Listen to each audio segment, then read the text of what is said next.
என்னுடைய தாயை நான் கண்டுபிடித்து விட்டேன், இப்பொழுது நான் யாரோடு சேர போகிறேன்? என் தாயோடு கூட என்னோட இனத்தோட நான் சேர போறேன் அப்படின்னு சொல்லி இந்த கழுகை பார்த்த உடனே இந்த கழுகு குஞ்சம் பறக்க ஆரம்பித்ததாம். அல்லேலூயா, அல்லேலூயா. பறக்க ஆரம்பித்த உடனே என்ன பண்ணுச்சு? ஏன்னா இது இன்னும் எப்படி இருக்கு, லைட்டா குஞ்சாவே. உடனே என்ன பண்ணுச்சான்?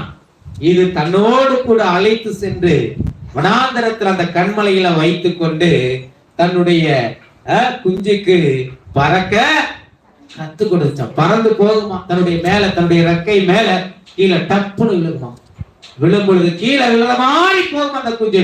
உடனே அந்த தாய் கழுகு என்ன செய்யுமா? பறந்து போய் தன்னுடைய குஞ்சை மறுபடியும் அது பறக்குவித்ததாம். ஹல்லேலூயா, பறக்க கற்றுக் கொடுத்ததாம். அதே போலத்தான் நாம் ஒரு காலத்துல இந்த உலகத்துல பாவத்தில் இருந்தோம், அக்கிரம